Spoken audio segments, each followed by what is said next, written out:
Hello, everybody. Welcome to another episode of Tables, Ladders, and Chairs. I'm your host, Eric, joined as always by T. T, how are you tonight? Doing all right. Yeah, good to see you. I know it's been a couple of weeks. Well, I had a death in the family. We had a coworker that passed away. Let's just say we've had better months Yeah, than it's the a rough last month. February.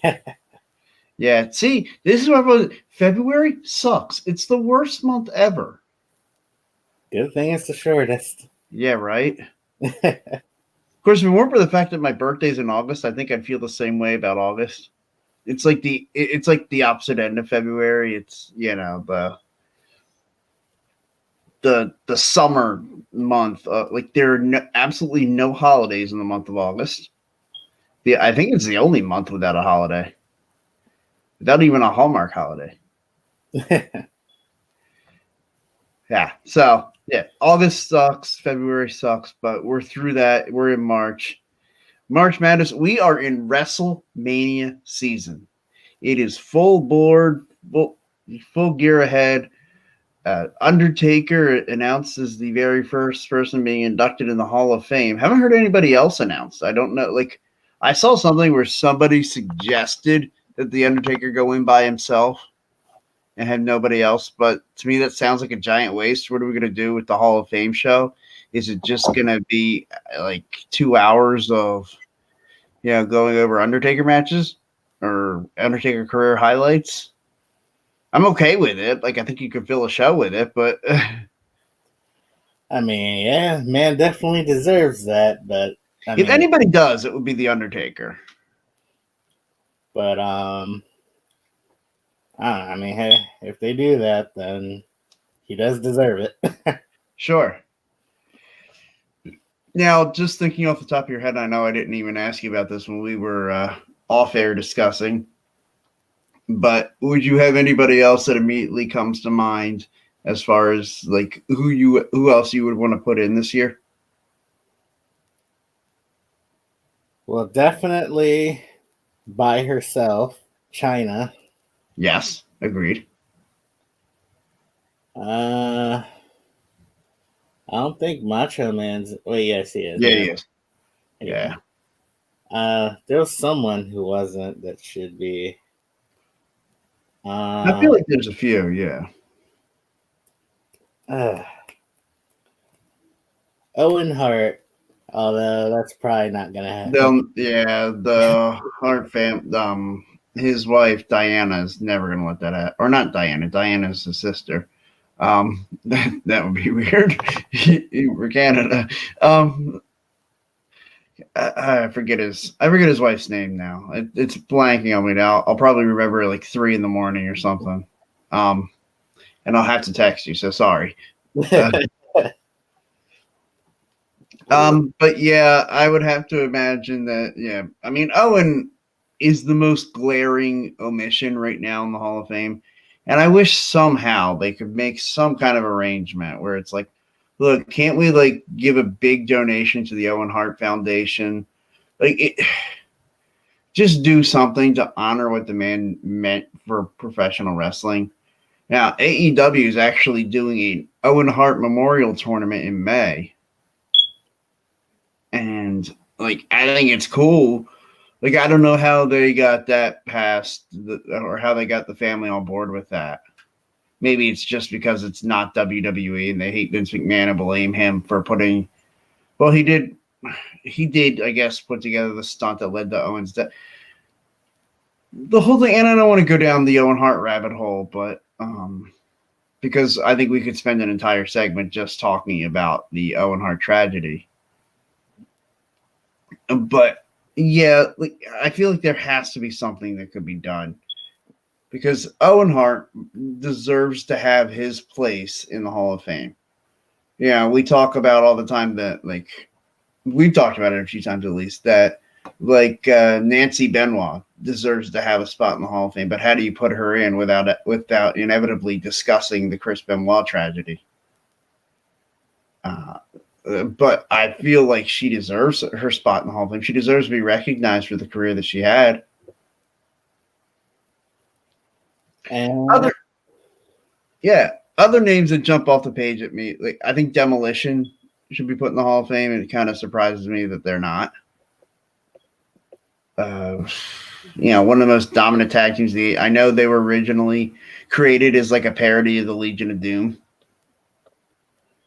and basically brought out to mock the Legion of Doom. Like, hey, we can put the two muscle bound guys together, give them neat little paint, and make them and put them just as over as the Legion of Doom. Like that was the idea behind creating Demolition, but to me, I felt like they were Hall of Famers in their own right. They had the longest tag team title reign in the history of the company until New Day broke the record a few years ago. So to me, the fact that they're not in the Hall of Fame is a shame. This will be controversial, but yeah, I mean, up until what happened, obviously. I mean, you can't not acknowledge Chris Benoit's accomplishments. Look, what I've often thought that they would do is someday they'll put him in, but as part of when they do the Legends wing where they just kind of announce the induction of like 5 or 6 people. Like I feel like that's when they could do it.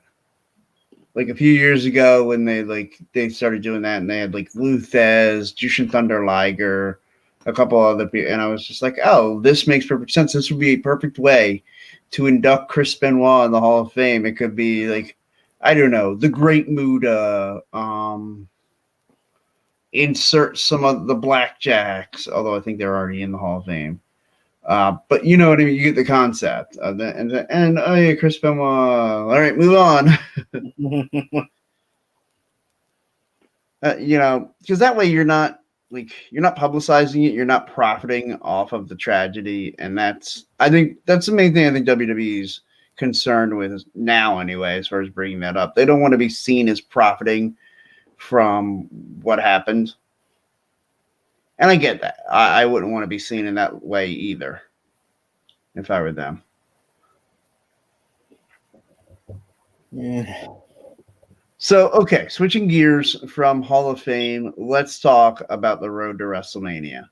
Right now, what we have, because we haven't even been on the air since the Elimination Chamber, or even since right before it. So, Brock Lesnar wins the WWE title at Elimination Chamber. Bobby Lashley can't enter the match because he gets concussed beforehand. It certainly doesn't seem like a work. It seems legitimate that he got concussed when Seth Rollins launched, who was it? Riddle, I think, into Austin Theory. Austin Theory. Okay. Into the pod, and it opened up on Lashley. It must have just rattled him and caught him the right way because it didn't even look like he hit him. It just opened up the pod, and all of a sudden Lashley was down. I got the scoop. Yeah. Well, according to my sources. Ooh, I like that. You've got sources. That the whole throwing Austin Theory and the Bobby Lashley thing, that was an angle to write Lashley off. Because after the Royal Rumble, Lashley injured his shoulder or whatever. Oh, okay. So, and they just didn't want to take any chances. Although they could have just had him relinquish the title and just put it up for grabs in the Elimination Chamber. I think that would have been was it not just understood that Brock Lesnar was probably winning the championship at the Chamber? Why would they tease us like that? I wanted to see those two clash in the Chamber. I know. I would have thought it would have just been better to announce, Bobby Lashley come out and say he was injured at the Royal Rumble, relinquish the WWE title, and then just say, okay, it's 6 men for the WWE Championship inside the Elimination Chamber. Oh, 5. Well, you could have had a 6-man then. You could have put somebody else in there instead of Lashley. Sure. But anyway, to me, I felt like it was pretty obvious that Brock Lesnar was going to win. They were going to let everybody have their title for title match that they want. I'm a little curious. Like, I feel like this is meaning the end of the brand split, but not quite sure why they wouldn't have just embraced the idea of giving us the triple threat WrestleMania 35 main event rematch of Charlotte, Becky, and Ronda Rousey, unless their thought is they want to have the big blowout Charlotte and Ronda Rousey now. And then maybe if they do big unification night with the Raw and SmackDown women's titles and tag titles, maybe a Backlash, like you could do it that way. And then you could have Becky versus Ronda Rousey at Backlash. Backlash. I'm sorry, WrestleMania Backlash. I would save a match like that for maybe, if not next WrestleMania, that'd be a long time. Say maybe SummerSlam. Yeah. No, I mean, SummerSlam would make the most sense for that match, but if you're trying to unify the titles, I don't want to wait that long to unify them if that's what you're doing. Like, if you're saying, okay, locker rooms are back together, like, because I think one of the problems they've had with all their firings is now they have kind of a depleted roster. Like, there was a time where I remember sitting there thinking, like, man, we could do a 40 or 50-man Royal Rumble match again. And this past year, we're thinking, man, we're going to struggle to get the 30 that really deserve to be in it. And that's why we had our Shane McMahons and our Bad Bunnies and right. Kellys, etc. Well, the women's, I always know they don't keep as many women on their roster as men. They just don't. You know, they'll have a couple women's matches. Now, I was really hoping what we were going to have is, like I said, unify the Raw and SmackDown women's and tag titles, and then I was going to have the introduction of some new titles. Now, I had 3 ideas. And those ideas are a trios title, like a 6-man tag titles. And it doesn't have to be just the faction of the New Day and they just hold the belts forever, but you could put together some other trios. And well, they would hold the belts forever anyway. Well, yeah.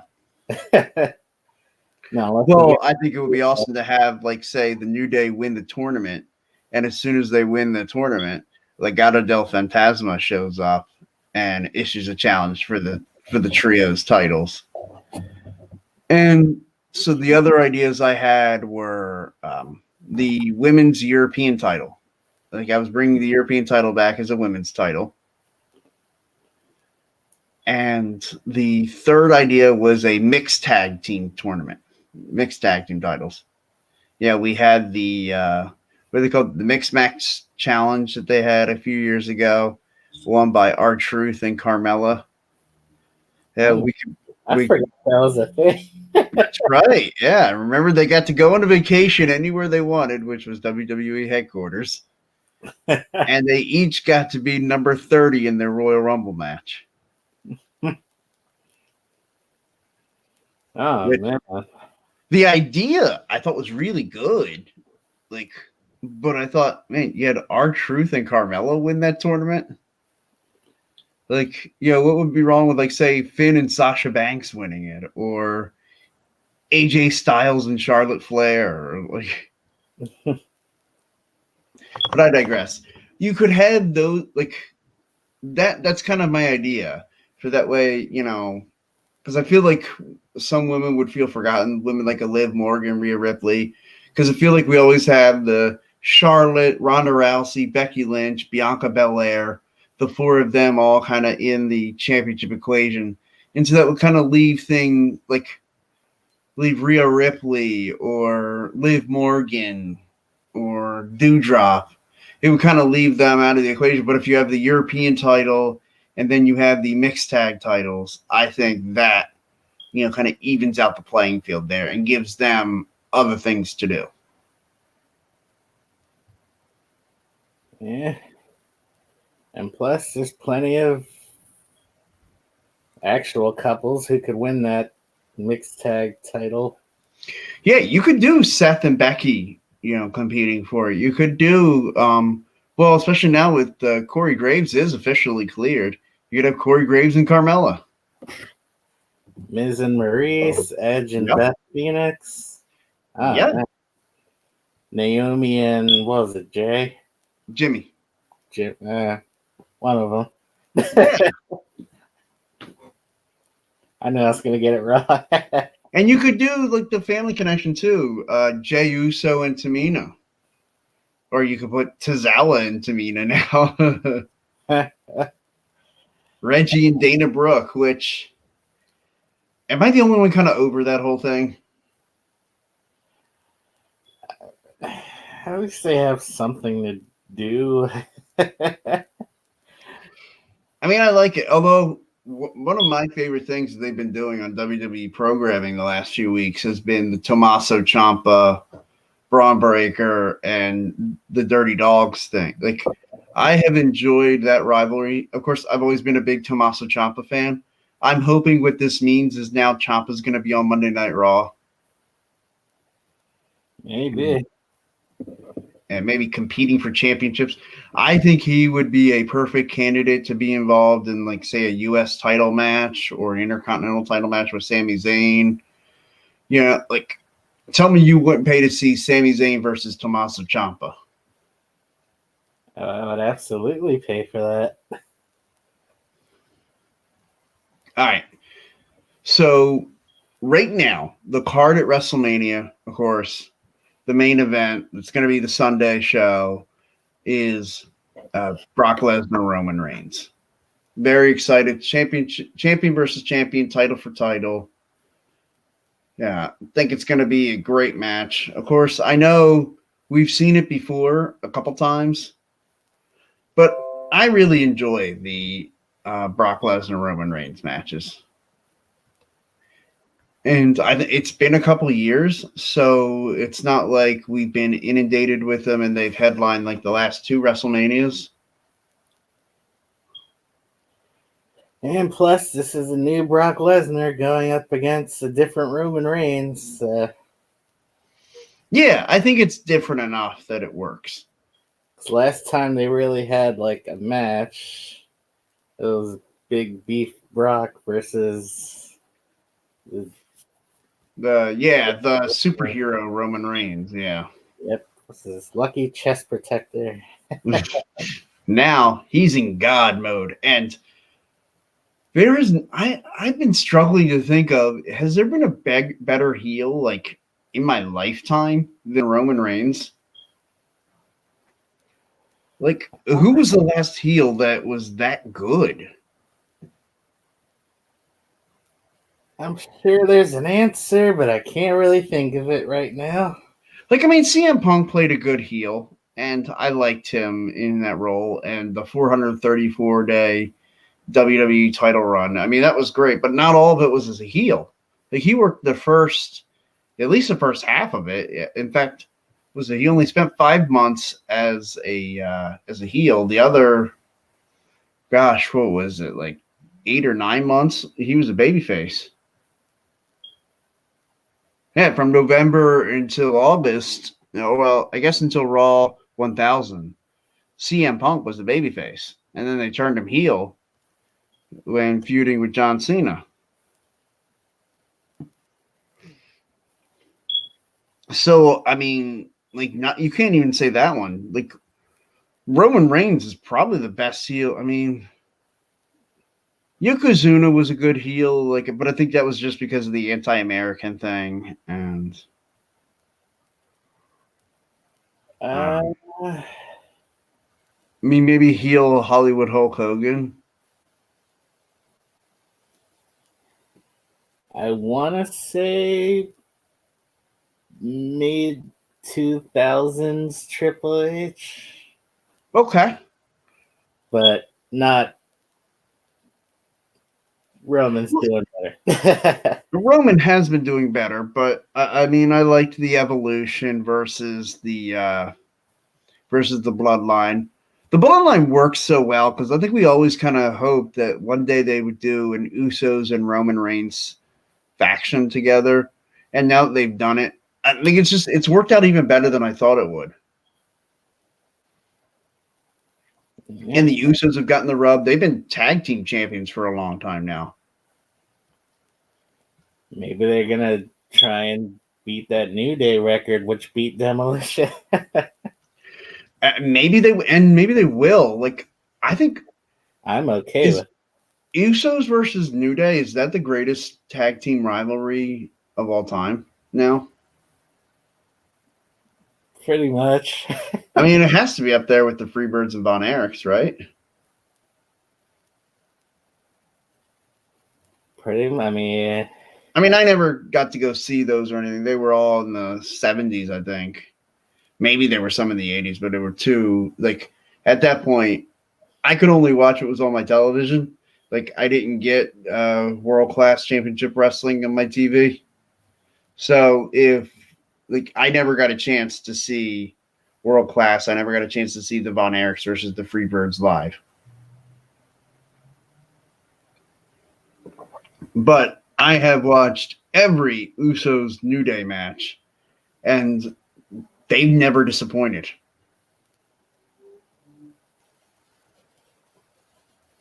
That's pretty much WWE's secret trump card. Things are going bad. Usos and New Day. Yeah, and it's not a bad trump card to have. Like remember when they had who were those the Lucha House Party was team faced New Day and the Usos in that TLC match.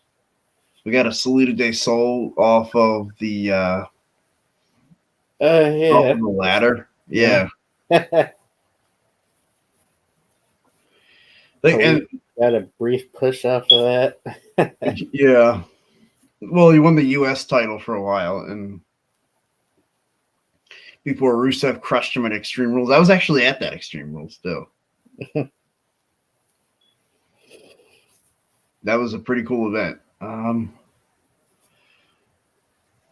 Yeah, so we've got Roman and Brock. The Charlotte, Ronda Rousey. I don't know. I wasn't a big fan of the way they got there with it. Like, I mean, obviously, I didn't care. Ronda Rousey could win the Royal Rumble. That was fine. Her, surprise entrance and winning. But it's like they teased this whole storyline with her and Becky Lynch, and then it's like, okay, are they gonna do something with that? Or are they gonna like? Because I thought for sure she must be going to challenge for the Raw Women's Championship, and then Charlotte starts taunting her.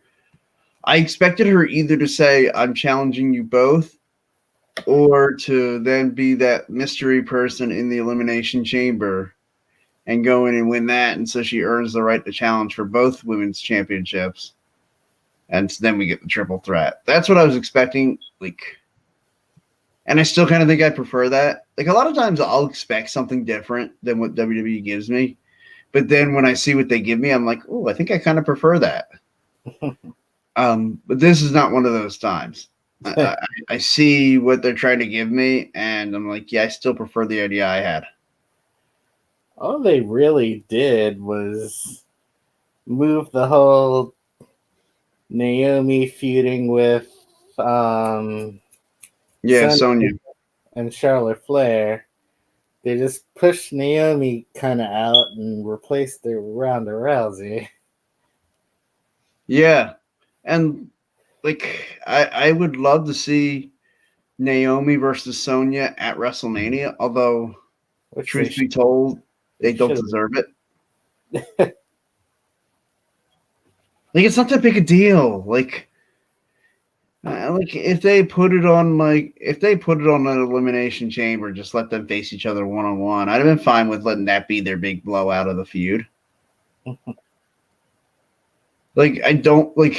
If they put them on the card, I feel like the only thing you can really do is pre-show or the second match of either Saturday or Sunday. I would think second match Sunday would probably be the worst, right? When you say that would be the lowest of importance level. Depends on what they have to follow. Right. Like, say they had to follow Edge versus AJ Styles. I mean, I don't think anyone's gonna watch Naomi Sonya Deville. Right. That'll be when I go to the bathroom, maybe get something else to eat. Like, yeah, I agree. I don't think anybody's gonna be too keen on but I feel like that's gonna be anything. Like you could put I don't know what they're gonna put on the pre shows. Like I would assume like the Andre the Giant Memorial and the women's battle royals will be pre show matches. Are those still things? Oh man. Well, last year they had the Andre the Giant Memorial Battle Royal on the SmackDown before WrestleMania. $5. Do you remember who won? No, I don't. Jey Uso. That's good. Yeah, did a lot for his career. That's been one of my big arguments. I'm glad we segued into this. I have been screaming that you have to make the Andre the Giant Memorial Battle Royal mean something. Like, I'm not saying you got to give a guaranteed title shot or anything, but move a guy up. Let that boost his career, like the way the King of the Ring did for people. Like, it should be the same concept. Like, you put somebody who's kind of like who's ascending, and it gives them something they could reach. Like, I'm trying to think of a good example for this year of who could be that guy that it could mean something for. Like maybe a Rick Boogs or even a Shinsuke Nakamura. Like it could be a good accolade to throw on there. Like Shinsuke Nakamura has now won every undercard title, the NXT Championship and Tag Team Championships. Like have him win the Andre the Giant Memorial, and like it could mean something. Because obviously you're putting Sami Zayn against the jackass guy. Johnny Knoxville. Johnny Knoxville, yeah. Yeah, it's going to be Sami Zayn versus Johnny Jackass. And it would be a lot more entertaining and, I guess, popular if they could get Steve-O instead. Like, everyone knows and loves Steve-O more. Well, yeah. I mean, again, the whole the Johnny Knoxville thing I thought was entertaining for the Royal Rumble. And I honestly thought for sure what they were going to do is 1 and 2, Sami Zayn, and I think I had Dominic Mysterio or something is number 2. And Sami eliminates what you want to call it? Dominic. Just before the buzzer for number 3 comes out. Number 3 is Johnny Knoxville. Knoxville comes out, eliminates Sami. And while he's celebrating, number 4's music, Randy Orton. Randy Orton comes out, RKO on Johnny Knoxville, eliminates him. And then we go on about the Royal Rumble. I just thought that would have been a cool way to do it. The cool start to the Rumble.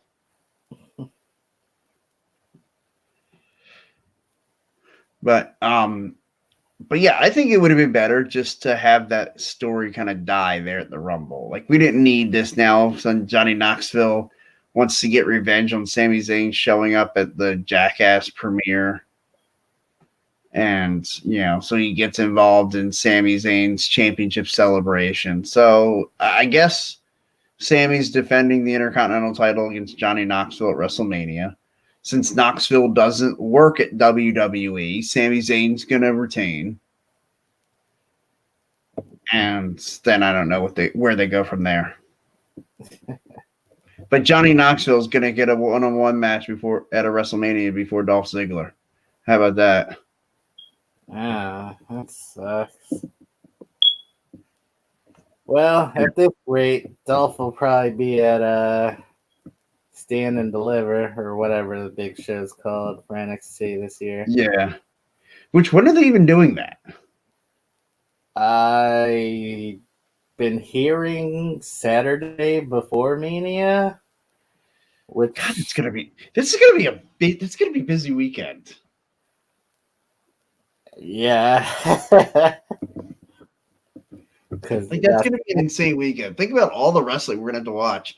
Friday night we'll have SmackDown and the Hall of Fame, and then Saturday we're gonna have Stand and Deliver, and then WrestleMania Night 1, and then WrestleMania Night 2, I guess, stands on its own. Boy, I'm gonna be exhausted from wrestling by the end of Sunday. and then Raw and then NXT. Yeah, and then onward goes the cycle. Yeah.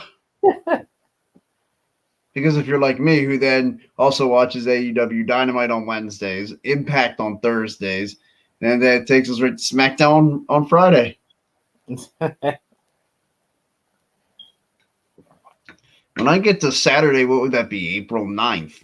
Man, I'm going to be so ready for a break from wrestling. You know what NXT should do? They stick it to AEW and have Stand and Deliver on Wednesday. I think that'd be fantastic. Bring back the old Wednesday Night Wars. One night only, Wednesday Night War, Stand and Deliver, NXT goes against AEW. Well, I thought for sure what they would do is something like, if they were going to do two shows in one, I thought it would have been do the Hall of Fame and then let that lead into Stand and Deliver. And I would have done that on Thursday night. And then had Friday SmackDown, then Saturday WrestleMania, Sunday WrestleMania, Monday Night Raw, NXT, and so on and so on. I thought that would have been better. Because I know, like, look, I watch Impact Wrestling, but like me and like 5 people watch it. Man, there are some good wrestlers though on Impact. You got the faction Honor No More. Of course, I'm like 2 weeks behind. Maybe Honor No More isn't there anymore.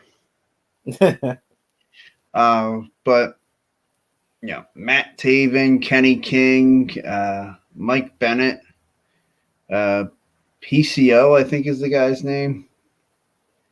And I'm trying to think if there's somebody else. Well, they do have my woman crush Wednesday, Mickey James. Oh, love me some Mickey James. They also got Chelsea Green on there. And always ready, Matt Cardona, a.k.a. Zack Ryder. He made a name for himself, huh? Yeah. I've heard. Yeah, I've been enjoying his matches. Brian Myers is also, I felt like, did really good. He had the learning tree there, the most professional wrestler. It was really a fun character, good heel. And W. Morrissey, aka Big Cass, is in Impact. What's his name now? W. Morrissey.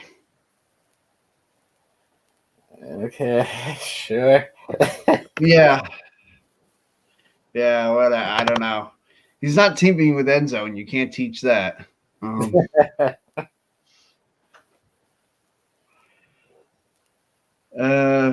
a Violent by Design, Eric Young.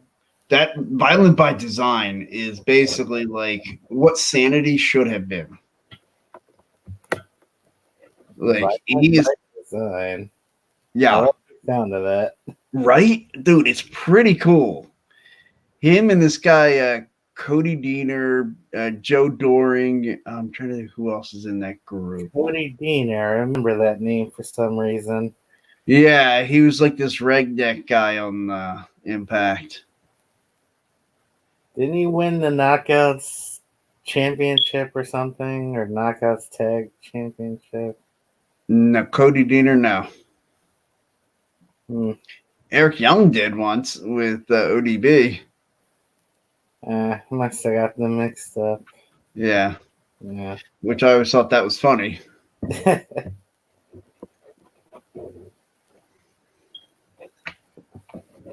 Oh yeah, the influence and the inspiration are on Impact. The inspiration is Iconics.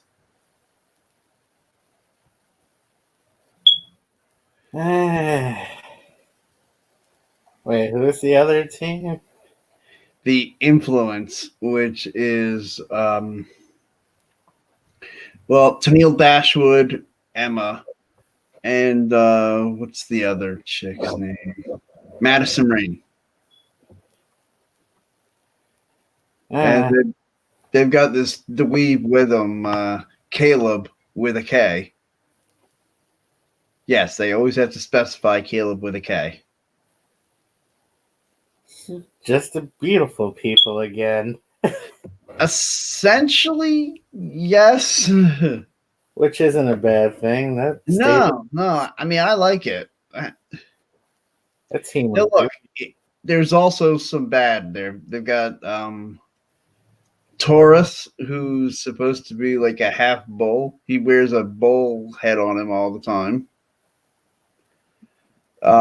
He's part of Decay, and I like the idea of Decay. It's this Rosemary and what was I don't remember the other woman's name, but well, Havoc. You remember Havoc? No. I'm trying to think of what her WWE name was. I don't remember now. It wasn't important. She wasn't there long. But they're like a women's team, and they were the Knockouts Tag Team Champions before the Inspiration took the belts back at Bound for Glory. Anyway, I've actually been enjoying what Impact's been doing, but yeah, not a whole lot of people seem to watch. I'm sure they'll change networks again before long. I'm excited that Access TV finally has New Japan Pro Wrestling again. And I'll get to watch that all summer. Because I love me some New Japan Pro Wrestling. Like, I just think they have the best matches. Even though I never understand what the guys are saying to each other, you know, it's fantastic. A lot of times they have subtitles, which are awesome. Which WWE, if you're going to have guys spout off in different languages, could you give us some subtitles or give us a translation? Talk about screaming for people to chant what? Like they have Asuka going into her rants in Japanese. It's like, yeah, I think it's cool that she can rant like that, but like, I want to know what she's saying. Probably not PG. Knowing Probably her. not. Though apparently, like before Asuka came to WWE, she did a lot of not so PG things. Yeah, I read up on that. Yeah, me too. Those were some interesting pictures.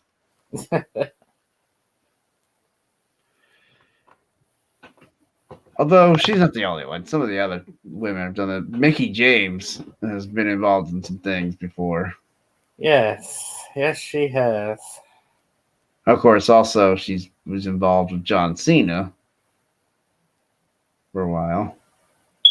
Yes. Which I heard was the real reason why John Cena got a divorce. Mm. No, well, at least he dodged the bullet with Nikki Bella. Yeah.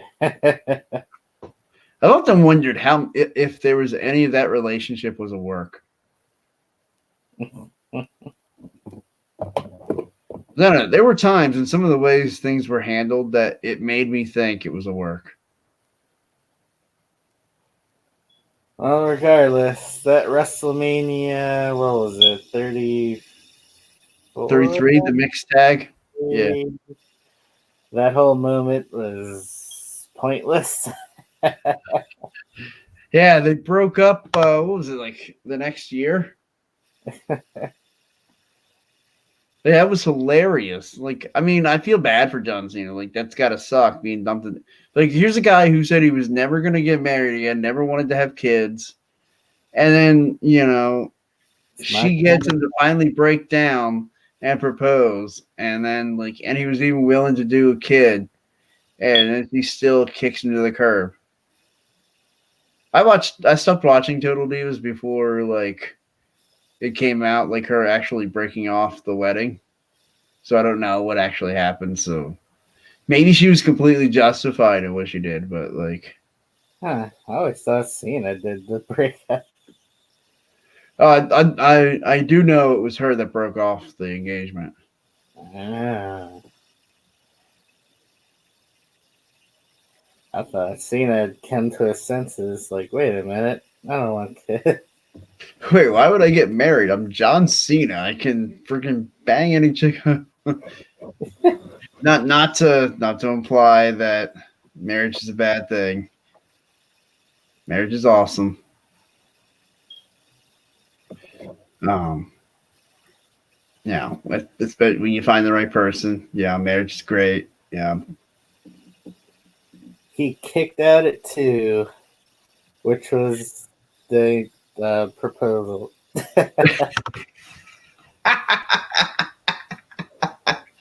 That's great. He kicked out at 2. Oh, that's fantastic. Wait, he proposed to her. They broke up.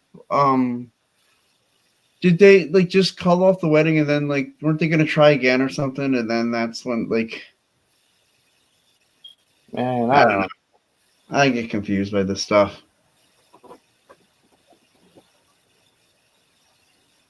And then the rumor came out that she was having an affair with the dude from Dancing with the Stars, and then they ended up together.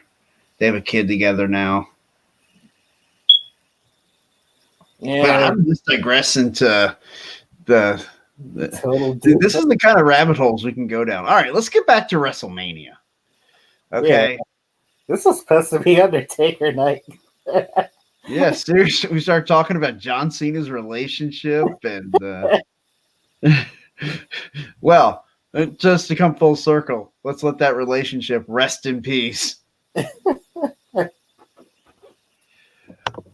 All right, so let's give out our homework assignments. We've decided this was going to be in honor of The Undertaker getting inducted into the Hall of Fame. We were going to choose Undertaker matches for each other. Do you have an Undertaker match for me? Uh, one that I haven't already assigned. Yeah. I'll make it a. I'll make it a quick one. Undertaker versus Kane Inferno match. Ooh. Wait, was there 2 of them or just one? I I forget. know there was one at the Unforgiven in 1998. Is that the one you were gonna? It might be. Wasn't there another one? I don't know. Whatever. Watch that one. The Kane's been set on fire so many times, nobody knows.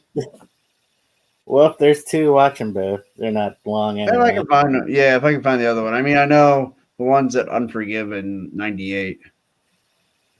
Okay, I'll give you a good Undertaker match. I don't. If I've assigned this already, you can stop me, and I'll assign you something different. But I'll say Undertaker Jeff Hardy Monday Night Raw, the classic ladder match.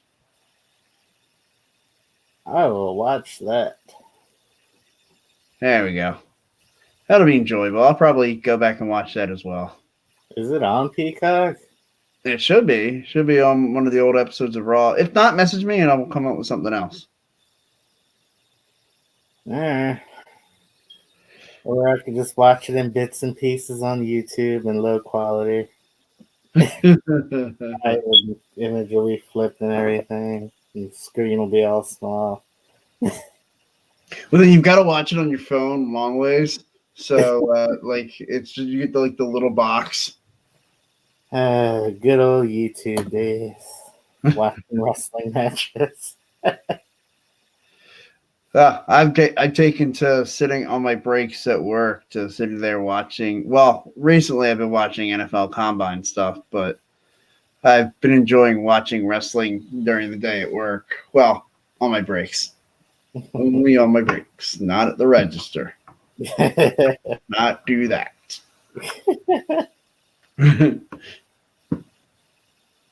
All right, everybody, have a great night. Thanks for joining us. We'll be back next week. We'll try to stay on topic and not get into John Cena and Nikki Bella's love life. Did that happen? Yeah, I didn't even. I'm gonna have to go back and rewatch this just to see how we went so far off the rails.